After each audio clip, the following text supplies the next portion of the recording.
distintas visiones del mundo. Son Paz Charpentier, abogado, directora de la Fundación Liberal Reformista. Paz, ¿cómo estás tú? Muy buenos días. Bien, y tú, Álvaro, muy buenos días, María José y a Enrique días, de Pasada. Feliz lunes para todos ustedes. Muchas gracias. Muchas gracias, Paz. Y Enrique, buenos días. Buenos días, María José. Buenos días, Paz. Buenos días, Álvaro. Que tengan una buena semana. Y un buen mes de agosto. El mes de los gatos. Se fue julio. Hay que pasar agosto ahora. Sí, claro. Eso es una pega difícil. Sí, es difícil. Oye, ¿quién habrá sido el ingenioso que metió a Julio Iglesias con esta cuestión de Julio? ¿Habían visto la cantidad de pobre Julio Iglesias? Notable.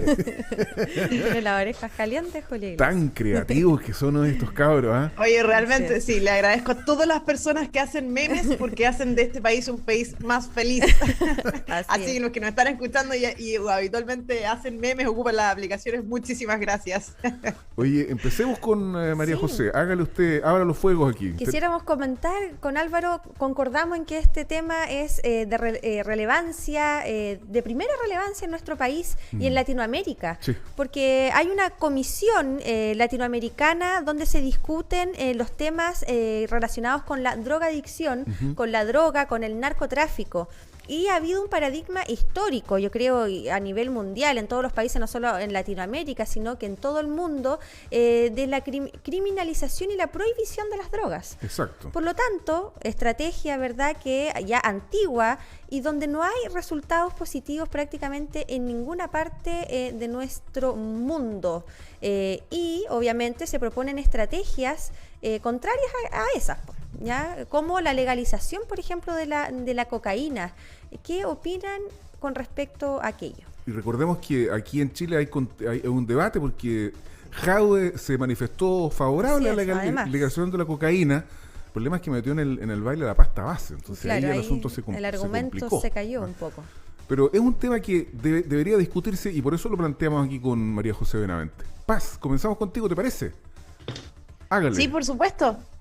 Bueno, yo creo, a diferencia de tal vez ustedes en el estudio, yo no pienso que sea un tema que siquiera vayamos a discutir en lo sucesivo. Sin duda es un tema relevante en América Latina, sí, ¿cierto? Y también en Chile, pero no en lo sucesivo precisamente porque los dos candidatos que promovían la legalización de alguna de las drogas, que en este caso es Daniel Jadwe y también Ignacio Briones, no ganaron las primarias, de manera que ya no son candidatos. Y de hecho es más, yo creo que uno de los grandes errores de la campaña de Jadwe fue estar a favor de la legalización de la pasta base, precisamente porque eso demuestra que parece que Jadwe no conversó con ninguna persona en ninguna población, porque uno de los problemas que más aquejan a las personas en Chile, en las poblaciones, y que es algo transversal. No importa el lugar donde tú vivas, ni tampoco importa el nivel de ingresos económicos que tú tengas, es un problema transversal y que constituye un problema para las familias de Chile, de manera que, de hecho, yo creo que fue una de las lápidas en el fondo que se le puso a Daniel Jadwe. Lo otro que también quiero agregar, que me parece a mí que, claro, la noticia relevante es con ocasión de la cocaína. Sí. Sin embargo, en Chile también, yo no soy estudiosa del tema de las drogas, pero parece ser que el tema de la cocaína no es de los más relevantes, sino precisamente al que aludió Daniel Jadwe, que es la pasta base, y ese tipo de drogas que son residuales respecto de la cocaína.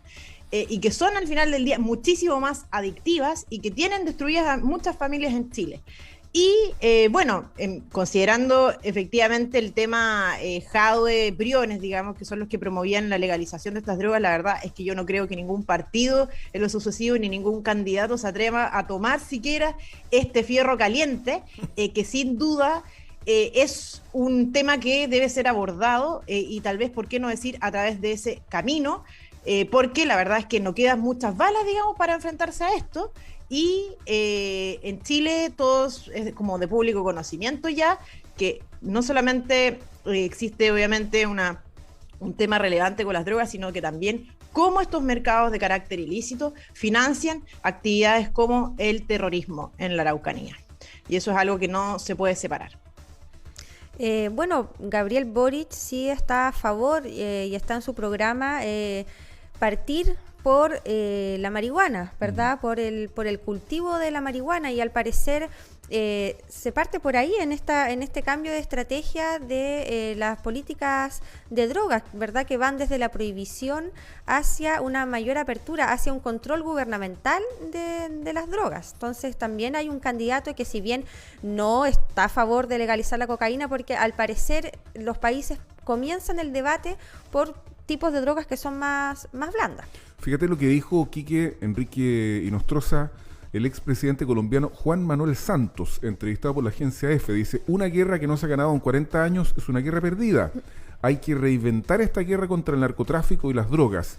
Y una de las formas más efectivas es quitarle la prohibición a todo lo que tiene que ver con el tráfico de drogas y racionalizarlo para poder controlarlo mejor. Este es un debate que lleva mucho tiempo. Fíjate que yo quisiera transversalizar este debate a nivel de expresidentes en Latinoamérica. Vicente Fox, el expresidente mexicano, que fue el que por primera vez derrotó al PRI después de más de 60 años de gobierno, claro, fue el primero en poder plantear este debate. Pero creo que es un debate que no se hace cargo de las realidades, por lo menos de Chile. Y quiero decir lo siguiente. Si tuviéramos un Estado que funcionara en este tema bien, y por ejemplo tuviera acceso a tratamientos terapéuticos para los consumidores problemáticos, para efectos, ¿cuántos jóvenes de nuestro país se pierden en la droga y sus padres no tienen ninguna opción de llevarlo a un centro donde puedan tener una rehabilitación efectiva? Ocurre. Entonces, creo que no estamos en condiciones de hacer ese debate, porque el Estado no tiene la suficiente fuerza y potencia para efecto de poder enfrentarlo de una manera para garantizar de que la droga que se consume sea solo de efectos terapéuticos, en el caso de drogas duras. Dicho lo anterior, yo tengo la impresión de que lo que deberíamos cambiar en Chile es la manera como se establece la mirada punitiva al consumo y tráfico de drogas. Porque en general, si uno mira las estadísticas, lo que tenemos es formalizaciones y condenas por parte de los tribunales de justicia a pequeños traficantes, a microtraficantes. Pero, ¿dónde va el dinero de las drogas? ¿Se está haciendo inteligencia financiera para determinar dónde se está haciendo el lavado de dinero? Creo que es una forma efectiva y distinta de poder enfrentar este problema.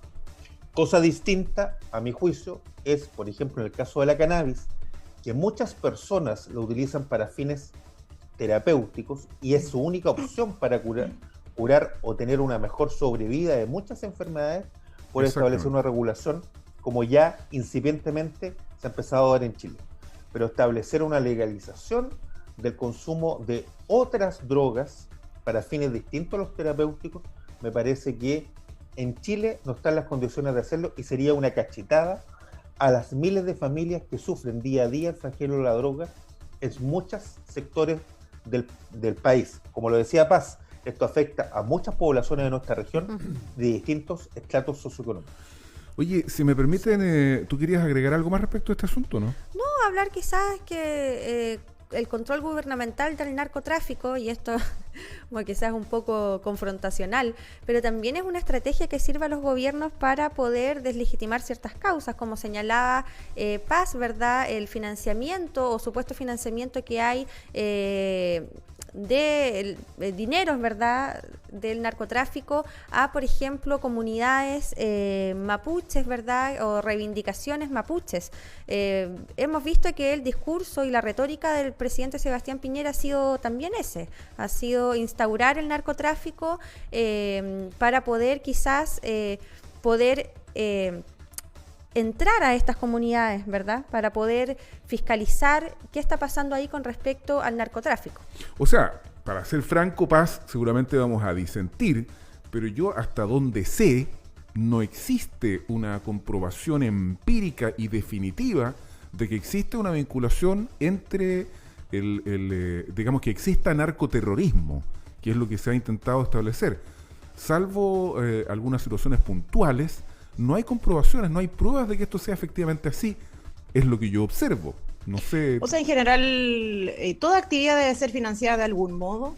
El terrorismo no es una actividad lícita y habitualmente los grupos terroristas de todas partes del mundo acceden a financiamiento a través de vías ilícitas como es el narcotráfico. Cierto. Todos sabemos que los grupos terroristas que están radicados en el sur tienen fuertes vínculos, por ejemplo, con la FARC, movimientos que también en Colombia son financiados a través de la droga y es una de las razones en virtud de las cuales se suscita y se promueve en el fondo esta discusión en torno a la legalización de la cocaína como una vía para solucionar precisamente por una vía también ese conflicto, digamos. Entonces, la verdad es que son modos operandi que tienen estos grupos porque de otra manera no se podrían llevar a cabo. O sea, la gente en su casa sabrá que, por ejemplo, los terroristas también tienen que comer y pagar cuentas, tienen que llevar una vida, seguramente tienen familias y también tienen que comprar armamento. La verdad es que son cosas bastante pedestres, pero que tienen que requieren de un financiamiento, digamos. Entonces, la verdad es que eso es cómo se da habitualmente, Álvaro. Pero es una teoría nomás, porque insisto, no hay comprobación empírica. Digo yo. ¿O no? Solo quisiera ser muy, muy específico, porque en esto hay que ser muy cuidadoso.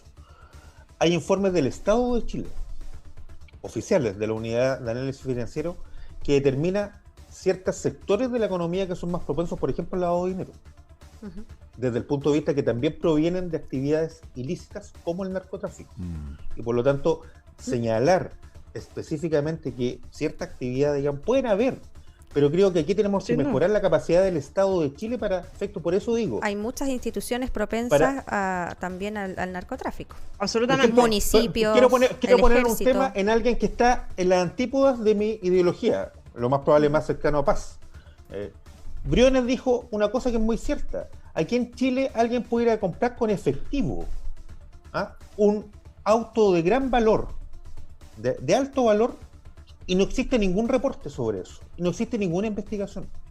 Por ejemplo, yo digo, ¿por qué razón hoy día en Chile, cuando está todo integrado, uno mete el RUT para cualquier cosa, el Servicio de Impuestos Internos no tiene acceso a nuestras cuentas corrientes para hacer nuestros saldos? Porque son temas que tenemos que cambiar la mirada. ¿Y qué es lo que hace el Estado? Va y persigue en las poblaciones al pequeño traficante, a esa persona que quizás entró en la espiral de la droga porque su familia no tiene los recursos para efecto de llevarlo a un centro terapéutico de alto valor que sea efectivo. Entonces creo que hay dos miradas que tenemos que ver. Primero, aquella persona que tempranamente entra en la espiral de la droga, el Estado debería proveer con recursos, con terapias efectivas, la capacidad para efecto sacarlo de esa espiral. Pero en segundo lugar, tenemos que ser capaces también de perseguir activamente los recursos cuantiosos que salen de esa actividad ilícita que tiene tan perniciosos efectos en la población. Y para eso, mayor inteligencia y capacidad del Estado para perseguir el lavado de activos que está detrás del negocio de la droga. Solamente para agregar que aquí cuando yo me refiero al financiamiento de los grupos terroristas, yo creo que también aquí cometemos un error al unir o no hacer una separación adecuada entre lo que son las reivindicaciones de nuestros pueblos originarios y los grupos terroristas, que yo creo que no tienen ninguna comparación. No me parece a mí que decir que el terrorismo se financia a través de la droga sea de alguna manera atenuar la relevancia de una causa, como son las de nuestros pueblos originarios y las de su reconocimiento, por ejemplo, cultural. No creo que vayan de la mano de manera absoluta y creo que nosotros que tenemos la oportunidad tal vez de estar en un medio de comunicación tenemos que hacer esa separación de manera más profunda y tal vez permanente, porque no podemos tampoco transmitir a la ciudadanía esa información que a mi juicio es errada y no contribuye para nada a la paz social. Bueno, hay que agregar una cosa que es imposible de soslayar a propósito de esta capacidad que tiene el narcotráfico de penetrar todas las capas de nuestra sociedad, y es el caso del alcalde de San Ramón, que fue formalizado por cohecho, enriquecimiento ilícito, lavado de dinero, en donde a esta altura uno podría, no sé si presumir, pero a lo menos suponer que el reinado, ¿verdad? O el monopolio que mantuvo Aguilera en la comuna de San Ramón, en el poder estuvo directamente vinculado con sus lazos con el narcotráfico, que es algo que tendrá que comprobar la justicia, porque se le está acusando de aquello. Hay que ser muy duro. Experiencias en países como México. O sea, se empieza por ahí. Justamente. Pero por supuesto, ¿y qué termina? ¿Cuántos candidatos en las últimas elecciones fueron asesinados a balazos en México a propósito de la actividad de carteles de la droga? hablando del financiamiento, una de las amenazas para la democracia tiene que ver con poder generar efectivos cortapisas en estos casos. Y por ejemplo, en el caso de vinculaciones de políticos con temas de narcotráfico, creo que se tienen que endurecer las penas y ser muy estrictos respecto de la aplicación de crímenes. Y en ese contexto, Enrique, entonces, no sé si ustedes estarían de acuerdo, tal vez, que fuera un requisito para todos los políticos la situación de someterse a un test de droga y que no pueden ser consumidores de droga de ningún tipo. Sería interesante eso, y la verdad es que es algo que habitualmente se utiliza en las campañas y unos se cuelgan a otros, está el famoso test y va el candidato, ¿cierto?, a hacerse el test de droga. Yo creo que debería ser un mínimo en un país como el nuestro, en donde las drogas son ilegales. Entonces los propios políticos no deberían consumir ningún tipo de droga precisamente porque se transforman en foco y en el fondo una debilidad o una vía a través del cual el narcotráfico puede ingresar a nuestras instituciones. Yo sería mucho más duro para cualquier funcionario público de cualquier poder del Estado, legislativo, ejecutivo y judicial, pero no mediante lo que existe hoy día, porque ¿qué es lo que existe hoy día? Tú fuiste candidata, ¿qué te exigieron? Una declaración jurada que tú no utilizas sustancias psicotrópicas, declaración jurada. ¿Qué es lo que debería hacer el Estado? Decir, mira, si usted quiere ser candidato, demuéstreme que en los últimos 30 días no ha consumido drogas, por ejemplo. Oye, Enrique, bastante más drástico que yo, en esta materia. Pero por cierto, no, me refiero que yo digo políticos, pero yo no sé si le haría un test de droga a todos los funcionarios públicos. Yo sí, ¿sabes lo que pasa? Es que esta enfermedad carcome nuestras poblaciones. ¿Qué pasa si esta discusión no es una discusión baladí? No podemos hacerla una discusión romántica. Si en las poblaciones hay madres que están desesperadas porque sus hijos los pierden en la droga y no tienen recursos para y el Estado no provee, en los consultorios no existe la capacidad para darle un tratamiento que sea efectivo. Y por lo tanto, por eso es que es muy duro. Estamos hablando del futuro de Chile. Y por lo tanto, quienes acceden al Estado, en cualquier forma, funcionarios públicos, candidatos, autoridades, sea el sueldo que sea, la categoría, tienen que demostrar que no tienen vinculación con esto. Porque ¿qué pasa si un narcotraficante permea, por ejemplo, a un funcionario de gendarmería, como ha ocurrido, o a un directivo que, para efecto de poder blanquear dinero, que hace contrataciones públicas, hace licitaciones públicas? ¿Qué pasa ahí? Entonces, por esa razón yo creo que hay que ser extremadamente duros para evitar de que en el futuro panelistas como Paz y yo estemos discutiendo de situaciones como las que están ocurriendo hoy día en México. Bueno, muchas gracias, Paz, muchas gracias, Enrique. Ahí Paz puso un tema respecto de esta obligatoriedad. Yo creo que hay que distinguir las drogas, digamos, drogas blandas, drogas duras, no lo sé, creo que es un tema debatible, sin duda alguna. Ahí también ingresa lo relacionado con la libertad individual y otras cosas que podrían, oponerse a esta obligación de someterse a un test de una prueba de la blancura, en el fondo. Oye, me gustaría aprovechar este minuto final para mandar un saludo de fuerza para el Seremi Héctor Muñoz, Seremi de Salud, que está internado, contagiado, tiene neumonía vinculada a la COVID. Está muy, muy fregado. Y hoy día esperaremos el parte médico que va a informar sabes.cl para ver su estado de salud.